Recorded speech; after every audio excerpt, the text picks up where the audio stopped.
So most golfers will say that the straight iron shot combined with a good strike, pretty similar to that shot, is the perfect iron shot. So in today's video, I'm going to show you the science behind what creates the straight golf shot. I'm also going to show you, working through a few little steps, how you can build to hit the ball straight-ish. Because the dead straight one is very, very challenging. Right, so if we look at my opening shot there from TrackMan, we can see the shot flew fairly straight towards target.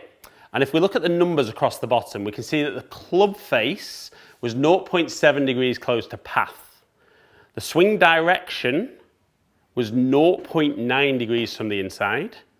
The path was 2.2 degrees from the inside.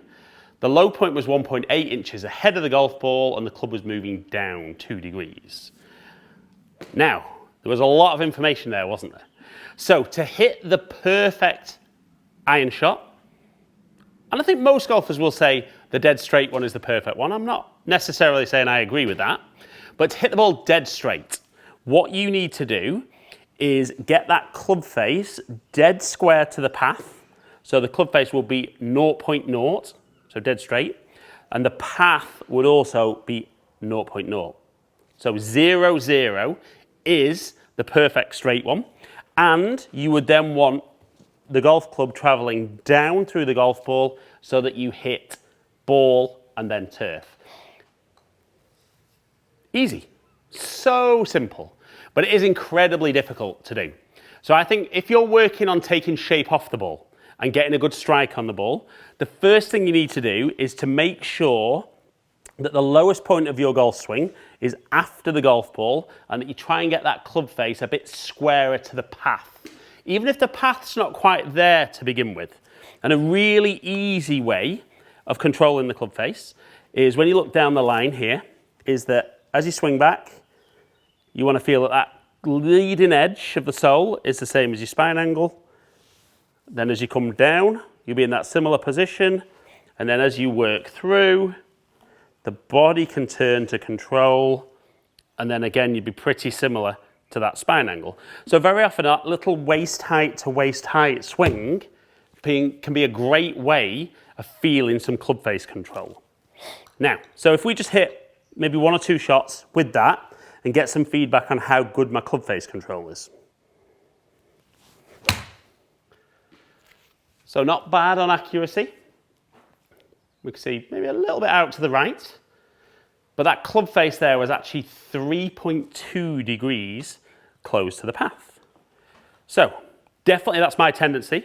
I know a lot of golfers watching might say theirs tends to go that way, but again, controlling that club face, try to feel for me that those knuckles are a little bit more down to the ground and it's a bit more of my body turning through that creates that. So again, set up. Again, that one just a little bit to the right. And we can say the club face there, 0.8 degrees open. Okay, so that was good. Now what you might have noticed there as well is the lowest point of my golf swing was actually starting to move further in front of the golf ball. So for anyone that's not sure about low point, when you look at the golf swing face on, the club moves up on the way back, then down, reaches its lowest point, and then travels back up. So when the ball's on the floor, as long as that low point is ahead of the ball, the club's traveling down, and you might have heard that you need to hit down on the ball. You don't, you just need to get that low point ahead. One way of getting that low point ahead is that when the club's in that nice neutral position, the shaft of the club's going to lean forward. That trail arm is a little bit bent, and as that arm straightens, the lowest point is then ahead of the golf ball. So that in itself can actually help with club face control and low point control. If you're somebody that struggles with that a little bit, also what you can add in there is as you swing back, you'll get to the top. As you reach in the top, you need to move your weight towards the target and then you can turn out the way. And that will guarantee then that that low point is going to be further ahead. So I'm going to put a little bit more length into the swing and feel like I get that little pressure shift.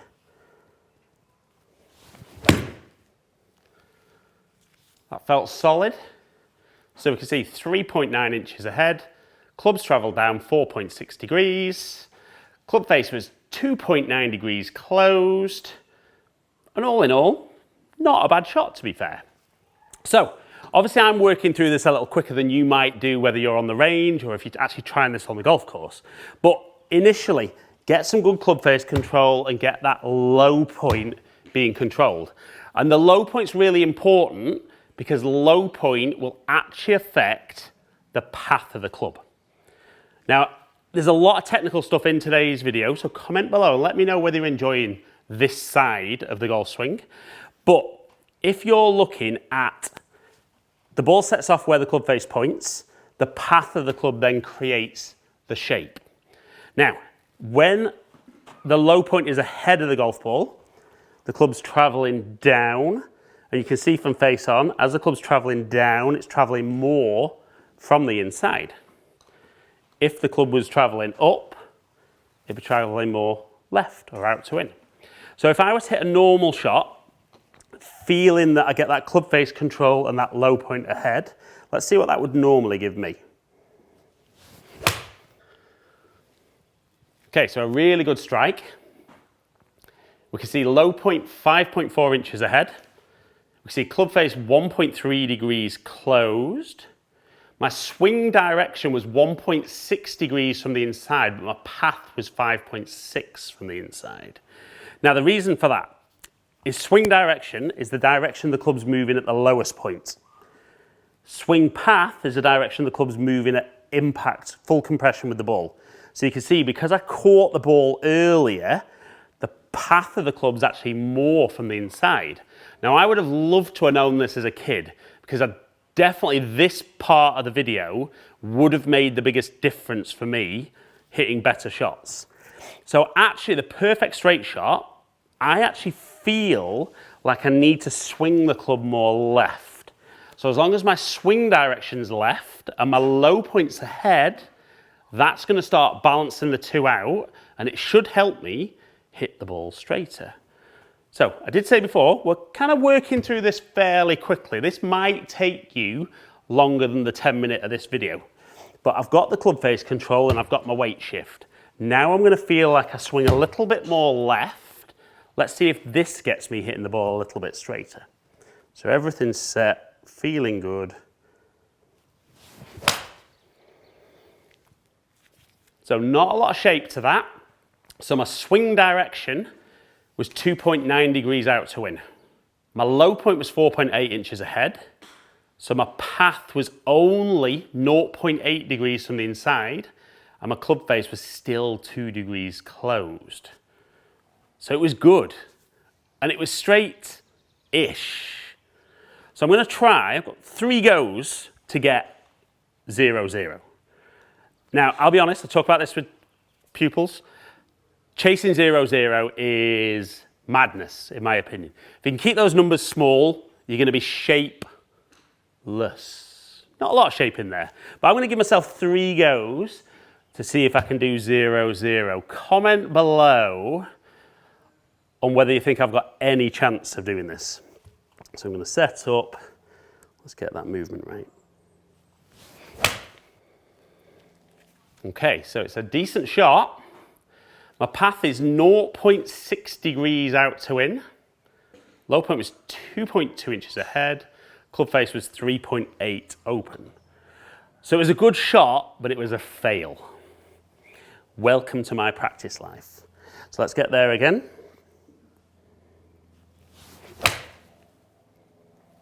Even before I look at the numbers, that's definitely not going to be right.